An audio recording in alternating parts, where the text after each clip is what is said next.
At sunrise, a shaken figure climbs up from the well. She is tired, cold, and shivering from being in the well all night. Stumbling towards two bodies in the road crossed over each other, the teenage girl collapsed next to her dead parents. Hours pass, and the sun warms her body. She looks up at the sun to find time by its position, and at that moment a dark figure blocks the light. She vaguely wonders if it's a soldier left behind to gather anyone who might have managed to escape notice, but lack of sleep, exhaustion, and shock take her once more. Feeling warm, Calliope stirs again, but wakes fully when she smells food cooking nearby. Is this a horrible dream, a horrible nightmare, to make me grateful for my home and loving parents? She asks herself as she tentatively opens her eyes. No, she sighs, not a nightmare, for this is my bed. She finds herself wrapped in a thick, soft blankets beside a warm fire. The stars in the sky cruelly twinkle, looking happy and beautiful when nothing is. Then she hears the cook and looks to find who has saved her the fate that she had so badly wanted. It is an old man wearing a fur hat with ear flaps and a long, oversized, heavy coat. He notices her almost at the same time she notices him. Ah, you are awake. I wondered if you would ever get up. The voice is somehow familiar to her. She recognizes him as he approaches her. He is the old traveling peddler who came to town on occasion. Hungry? He asks. He offers her a bowl of stew. Calliope moves to sit, but quickly realizes that the blankets is all that she wears. He, too, remembers that at that moment. Oh, that. Sorry. Your dress is in tatters and wet. I think I have something you can wear. I'll look for it after we eat. Holding the blanket in place the best she can while eating, she finishes the stew in silence, setting the bowl aside. I would like those clothes now, please. Could you point me in the direction of my village? I would be grateful, Calliope says, speaking politely. I'll find you clothes in a moment. Old teeth do not chew so fast, but you are not going back to your village. There's nothing left for you there. All taken and burned. I'm amazed they left you for dead. I must bury my parents. I cannot just leave them there. Done. I knew your mother and father. They had always been kind to me. Calliope turns her head to look at the man. How long have I been asleep? A day or so. I wonder if you would have simply slept until your death. How did you survive the attack anyway? It's not like the raiders to fall for the playing dead trick. I jumped in the well, and they thought I drowned. That explains the wet clothes, but how did you get out with no one to help you? I was able to climb the jagged rock wall. The boys in the village used to dare one another to do it. It didn't look hard, she said. That explains the shredded clothes. You found it harder than you thought. Eh? Climbing out? Calliope shrugged. Not particularly. I had good reason to jump in, and death looked better than the alternative at the moment. A silence erupts as the old man tries to further gauge this wisp of a girl. He can't decide if she is still in shock or has simply accepted her new fate. The girl seems lost in her own thoughts. He guesses that could not be a good thing, considering where her thoughts must eventually end up, and he decides to keep her in conversation. If Lucinda and Jacob were your parents, then you must be, he pauses, trying to call her name. Calliope? Yes, she offers. My name is Brune Elvenwood, but you can call me Gnome, he says, smiling at her. She does not notice as she lays back to stare at the stars. Nice to meet you, she says it by rote. The silence deafens him again. The girl had offered only a mumble in reply. It would take much more to keep her mind from her woes. The old man looks up at the stars with her and scratches his beard. It's been some time I have last visited your village. I would have thought you'd have been married by now. Calliope wrinkles her nose at the mention of marriage. I was betrothed to Marcus, the blacksmith's son. We were to be married next spring when Marcus was become a journeyman. But that will not happen now. Still seeing that Calliope is unchanged with the mention of her now lost fiancé, Gnome continues on. Don't you have a brother? Jack, I believe is his name? Yes. The peddler is just about weary of ever keeping interest when she continues. He is a sailor, moved away 5 years ago, joined up just like that. Gnome stands, then carries the evening dishes to the back of his cart. I could help with that if you were to find those clothes, she offers, reminding him of her current state of dress. Oh yes, the clothes. Let me see, he mumbles, setting the dishes down and going to rummage under the tarp cover. He pulls out cooking pot after cooking pot before poking his head around the side of the cart again. The reason I came to your village was to trade this cookware for clothing, he explains, brandishing a stirring iron skillet before popping his head back under the tarp. Calliope smiles in spite of herself. Ah, yes, I knew I had something left. What do you think of this? He flourishes a piece of fabric between his hands. Calliope looks oddly at the article of clothing in the flickering firelight. I think I'd rather wear this blanket, she announces, remembering her manners and adding quickly, though I thank you for the offer. Sorry, but it's all I have for now. It is this, or you can go without. Gnome walks over to Calliope and gently lays the garment in her lap. I will see how the donkeys are doing, he says, by way of escape. How nice of him to think of my privacy, she thinks, forgetting that he must have been the one to undress her in the first place. After a brief struggle getting the thing on, Calliope looks down at herself. I like the material. It is an interesting color, but... Her thoughts are interrupted. Do you mind if I come back now? Gnome asks from a distance. I guess I'm ready, Calliope half questions. And how do you like your new dress? Gnome turns the corner behind the cart as he speaks. I would hardly call it a dress, she corrects. It only goes down on my knees, and there are no sleeves, and just these little two straps across the back. And it's quite tight across my chest, she adds, then blushes in inference she has made, forcing her arm slightly in front of herself. Gnome turns quickly away to lessen her embarrassment and ensures that he would not look where she has mentioned. He has already noticed that the fit of the dress certainly doesn't hide the fact that she is more woman than girl. To provide a reason for his turning, he pretends to be very interested in cleaning the supper dishes. I do like the material and the color, she continues. It's almost white, but not. I think it's hard to see by firelight, and it's very light. Finally, at a loss, she thinks of what else to say to the peddler. How much do I owe you? I'll put it on your tab, says Gnome in answer, again intent on the metal plates, this time to hide his smile. You know, if my mother saw me in this, she would just... And then he hears a gasp. In an instant, dishes scattering, Gnome is there to help her gently to the ground. She is dead weight in his arms as she slumps to the dirt. He had wondered when it would hit her, and when it did, it had hit hard. There is no sound from her, and he wonders if she even breathes. The air is sucked into her in a great grieving sob, and then wails begin. They're all gone, she cries, all gone. Oh, Mama, oh, Papa, she cries, rocking with her arms wrapped over her knees, with her legs pulled to her chest. The whole town, my whole life, everything, everyone I knew. Gnome tries to console her. He pats her back and smooths her hair, mumbling, there, hush now, though he thinks it doesn't help. Oh, Gnome, she cries to him, what I'm going to do? It will be all right, he says, in his best soothing tone. We'll find your relatives, and they can help. This brings only more sobs, much to Gnome's distress. They, us, we all lived in the same village, she finally managed to cry out, throwing her head to the dirt, a cloud rising up to dust the tear streaks on her face. But what about your brother, he asks. If he isn't lost in a storm or something, he could help. He suddenly instantly regrets his words. She looks up at him in fear in her red, puffy eyes. No, oh no, she wails. He's all I have left now. Gnome has to find a way to calm the girl down. He is unprepared for such total agony she has displayed and hasn't a clue on how to confront her. He has to turn her mind from her loss to something else. Revenge, perhaps? He sits hard in the dirt beside the weeping girl. Damn Ganon, I simply do not understand why he does such things. He has ruined many lives and taken many more in his lust for wealth. He will soon rule the 7 great kingdoms of Malora, and he could do so without such tyranny. But he insists on sending evil to the 4 corners. What good is ruling if you have no subjects to rule? He is evil, I tell you. He must be stopped. But it is said no man can stand against him and live. I'm beginning to believe it too. Is Ganon the Dark Rider who took my village? Calliope asks. She begins to calm herself. It was Ganon's men. Who is this Dark Rider you speak of? Gnome interrupts. He's in charge of the soldiers. I saw him on his war horse from the yard before my mother shut me in. He gave the order to attack. He is frightening man, very big and all in black. Even his mount, which is black as night, and wore black armor, and his cape is lined in black with gold stripes. He wore a mask too, but I could not make out any features, Calliope recalls. That's because there were none. That may explain why your village is totally wiped out. They call your Dark Rider the Faceless One. He's one of Ganon's top officers. His mask is blank, said to be completely solid. No one knows for sure how he sees out of it. He sent what something is perceived as a problem. What kind of problem can my village pose? Calliope asked. Not sure. Perhaps it's the fact that your village is doing very well without the Emperor's rule. Whatever the reason, that is not important now.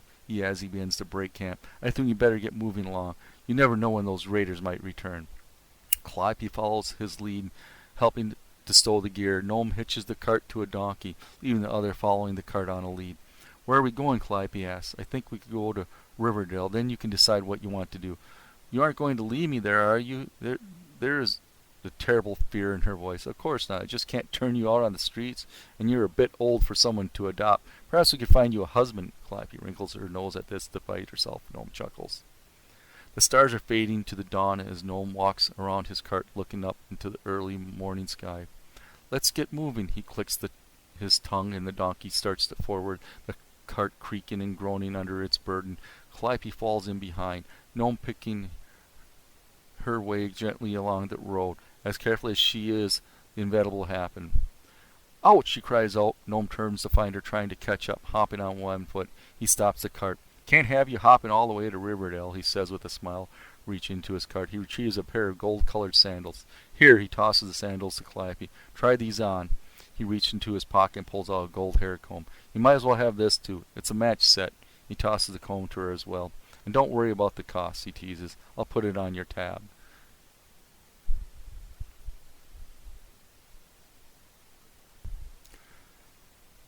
The road to Riverdale is long and rough, and Calliope feels every step of it in her legs. I wonder why Gnome doesn't ride on the cart. After all, the two donkeys could easily pull the cart, even with both of us on it, Calliope thinks.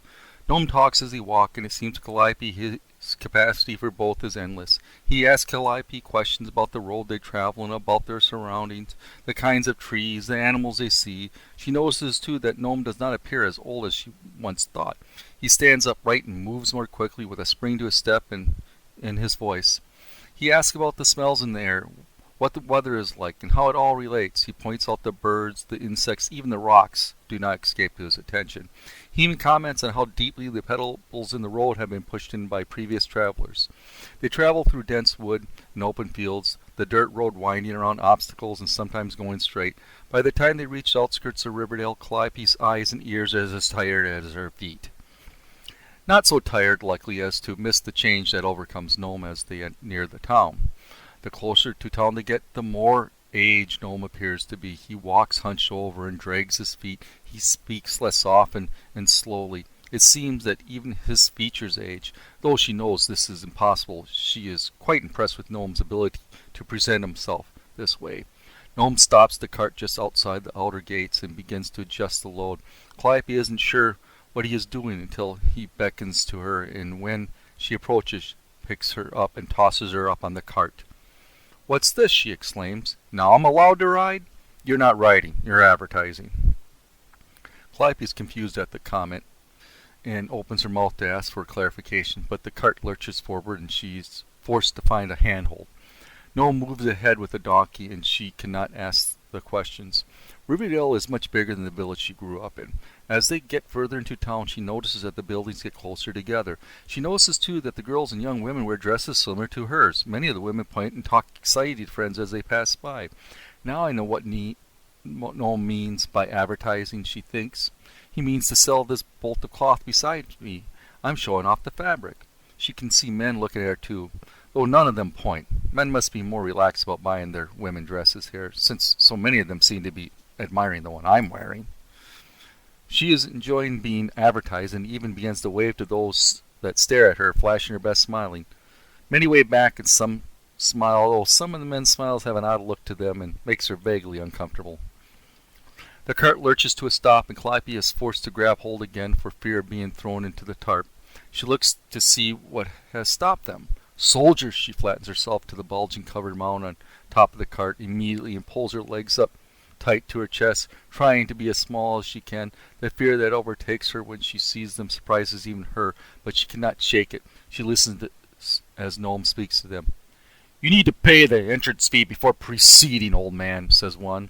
Entrance fee? Since when? It's always been 2% of sales after leaving the market, exclaims Gnome. The sales tax is now 10%, peddler, and the entrance fee is a silver, the guard barks. A silver? Gnome asks incredulously. Gnome balks only a moment, but it is the only moment needed. Do you have a problem with that, old man? Says another voice. We can throw you in the keep for trying to sneak into the market. No, no, no. No need for that. I mean to pay the fee, but my hearing is not so good. I do not move as swiftly as I did in my youth. Silver, did you say? Here, have it.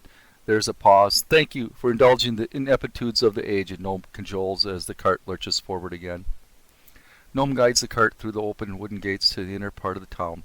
This is the oldest part of town with the most of its original stone walls still intact. Calliope catches sight of the soldiers again and ducks further into her knees. She has no fear they will recognize her, she just has a fear. Gnome finds their assigned space and moves the cart into position, paying a stable boy to care for the donkeys. Then, with what appears to be a great effort, he helps Calliope from the cart. It's time to set up shop, he says. Again, Calliope follows his lead. He pulls the edge of the tarp away and begins to take items down. Calliope takes them and arranges them on the tables. There are 4 more bolts of shiny cloth her dress is made of, in addition to the ones she found beside her. Out come more bolts of cloth, not nearly so pretty, leggings, jerkins, and jewelry. There are more sandals and hair combs like the ones she wears. She struggles with the great iron cookware he has thrown about while looking for the clothes the other night, and juggles jars of spices and oils and other foodstuffs. People began approaching the tables even before they are completely set up. Though she does not know numbers well enough to help Gnome with the transaction, she doesn't stand idly by. She makes herself as useful as possible. She keeps track of the goods they have laid out and watches the crowds. This does not go unnoticed by Gnome. With Calliope's help, several attempts at thievery were avoided during the day. Throughout the day, Calliope does her best to help Gnome, but she also finds being in the market is fascinating. It's more interesting than market day had been at her old village. She listens to the gossip with interest. Even though the names are not familiar to her, the gossip is not much different than from her own home. Calliope keeps hearing people speak of the new pretty girl with the long hair. Calliope tries to see who she is, but apparently keeps missing the sight of her. It doesn't take long for all the shiny cloth to sell, and the hair combs and sandals sell quickly too. Calliope gets more excited with every transaction, but Gnome's face becomes gloomy and continues to get worse. As the morning becomes afternoon, he looks at the stores left in the table and frowns. Calliope cannot contain her curiosity any longer. We are doing well, are we not? No, Calliope, we are not. I should be rummaging in my cart by now, searching for more to sell, not wondering what I will do with what is left over. People have less to spend because of the higher taxes and fees, I suspect. I planned on staying the night, but I think we should leave early. Did you notice the little man walking through the market areas all day? Yes, if you mean the one that carried the parchment and was scribbling things down, she answers. Gnome nods. I believe he is keeping track of all the vendors. It is a good thing you know how much we started with, so we can determine how much we sold. Too bad I did not have you write things down. Too bad indeed, Calliope laughs. That would have been a good trick on my part, she giggles. Gnome gives her a confused look. I can't write, she states, nor read.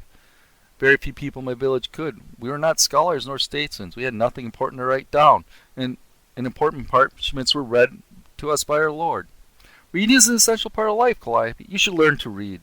She laughs again. Essential not to me. I am to be a wife and mother. What good will reading and writing do me then? What about learning how things work, history and religion? Gnome exclaims. Calliope shrugs. My mother taught me everything I need to know to keep a good house and raise happy children. She was even teaching me of the healing ways and herbs and such. My father told me about history and how our great-grandfather fought in the Goblin War. He taught me some of the farming, too, in case I ever found myself alone for a time, if my husband had to leave or felt ill or such. I don't think I need much else. You're not sheltered in a small village anymore, Calliope, Gnome says. You cannot rely upon a man, even a lord, to read for you, and you cannot trust what they say if they do. I must teach you how to read and write. It would be a crime to let you leave now, such as you are. Do you think I could learn it? I watch the boys struggle with their reading books in the village. It seems quite hard. No harder than climbing out of a well, Gnome says. You'll find it easy, I have no doubt. I guess I'll be staying with you, or at least until I learn, Calliope replies. I guess you will, Gnome smiles. Calliope thinks, how kind this old man has been to me, and now this. He is kind beyond words, she smiles back.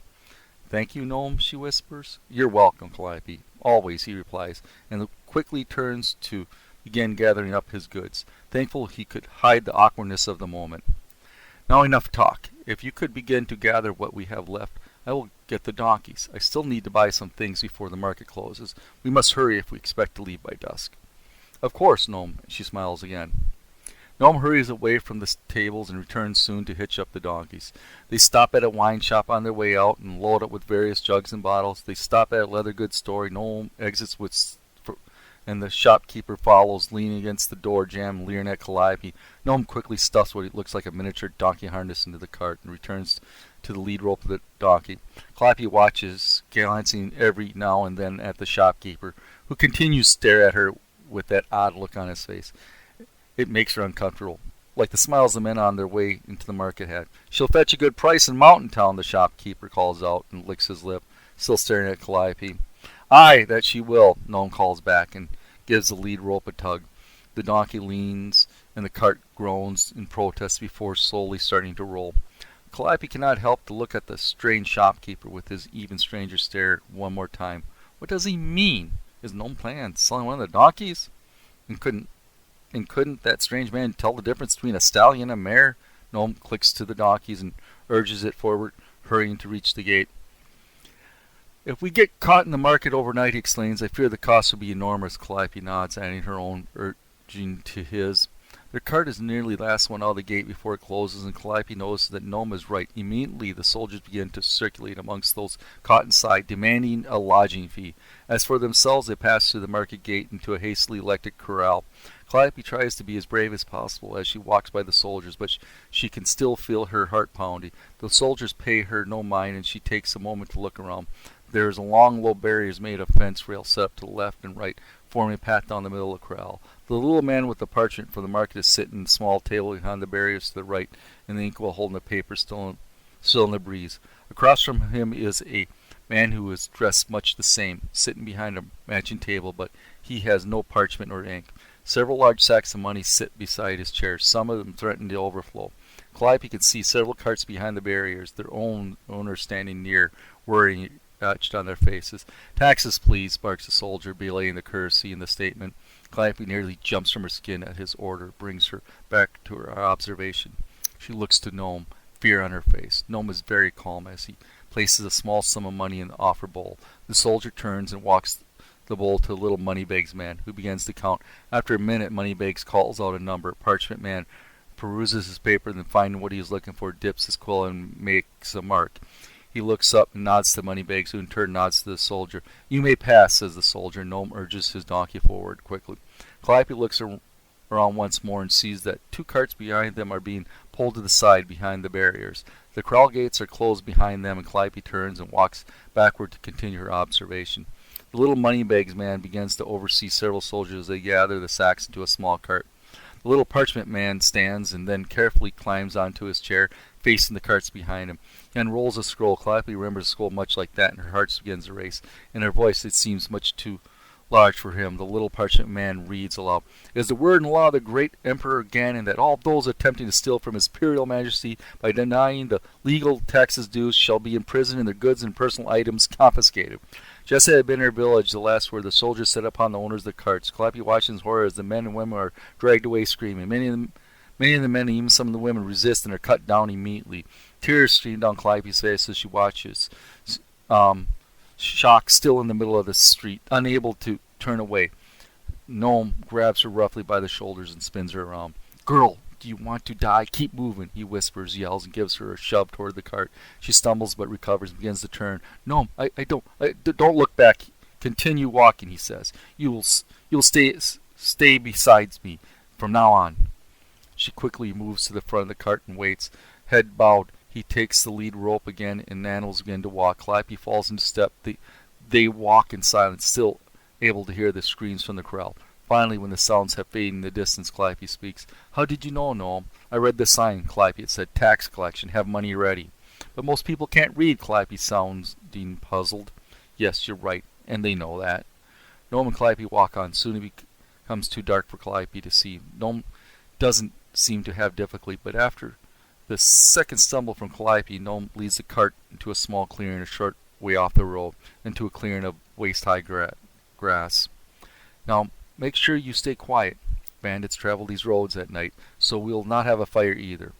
Gnome hands Calliope some bedding and guides her to a place at the edge of the clearing. Calliope lay in the dark thinking of how different her life was just a few days ago. She is on the edge of sleep when Gnome appears beside her again. Here, he whispers, you must be hungry. Gnome gives her some food and water. Sorry to make you sleep in the dark, but I think it's safer here than in town. Ganon's influence is strong there, and I have had enough of his soldiers. I don't need to know how they will act at night when they get off duty. Gnome stands to move away, then squats down once again. Calliope, I want you to remember not to tell anyone where you are from or who your parents are, he adds. She could not see his face, but his voice tells his seriousness. But why? She asks, unable to keep the confusion out of her voice. Ganon doesn't like survivors telling their tales. He doesn't like people who save those he left for dead. It's for both our safety. Yes, I understand, she assures him. He wishes her a good night, and she feels rather then sees and moves away. She eats quickly and lies down, placing the bowl at arm's length beside her. It doesn't take her long to drift off.